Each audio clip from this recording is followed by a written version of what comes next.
Hey, what's going on, guys? Welcome to the channel. So today I'm going to be teaching you guys how to actually install a aftermarket wheel onto your Logitech G920 wheel. It's super simple, and all you need is actually this adapter. Now you can find this adapter on eBay. I think I bought it for around $25 Canadian.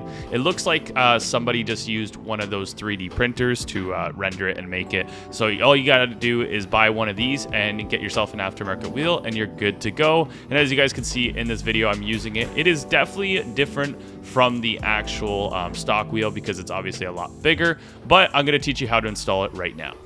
We're going to start by first undoing these 7 screws on the back side of the steering wheel. As you guys can see, I'm pointing at all 7 here. Remove those screws, and then we'll move on to the next step. Now, turning the wheel around, we can see there are 6 bolts on the front of the steering wheel. We're going to have to remove all 6 of these. Now, it is an Allen style head. Make sure you guys get the right size. And if you're wondering, for the last clip, it was a PH1. So make sure you have kind of more of like a fine screwdriver set versus like your average screwdrivers. So go ahead, remove all 6 of these, and then we'll move on to the next step. Once you get all those bolts off, the wheel should just pull straight off like this. Now be very, very cautious. There is a connector on the back side. Now it is just pop out. There's no special clip or anything sketchy. Just go ahead and actually pop the clip out. It's hard to actually see, so I'm going to turn the wheel around here to show you guys, but it's pretty simple, and I'm sure you guys will do just fine. Remove that clip, and then we'll move on. Now, on the back side of the wheel, there will be this board attached, and I believe there's 8 screws here. You're going to remove all these screws, and the board should actually detach from the steering wheel. Now, on the back side of the wheel here, we have 4 more screws we actually have to loosen. These small black ones, you just loosen them, and then these silver ones, you actually have to remove. And also, it is a bigger Phillips bit you're going to require for those top ones. Now that those are loose, you can actually pull the button board off, and then you can remove the wheel from underneath.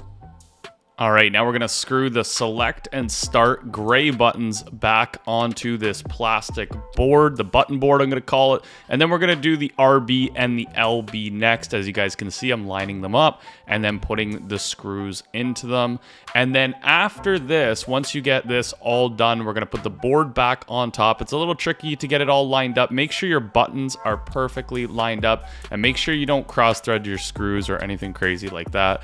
And yeah, as you guys can see, we're just going to put all those silver screws back to the board onto the button board, so the actual chip board to the plastic board here. Now, if you did this all correctly and lined it up properly, the buttons should work perfect, and they should all click and not get jammed or feel funny at all. Now, the original 7 screws that you pulled out in the start of the video to release the actual wheel, you're going to put those back in with the button board on it. Then after that, we're going to grab the adapter, we're going to line up the adapter, and we're going to place those 6 Allen key bolts back into the front, lining it up with this new adapter. As you guys can see, I'm using a drill here, and you're just going to put it in, and then after that, we're going to actually mount the steering wheel to the adapter, and that is it, my dudes. You are good to go.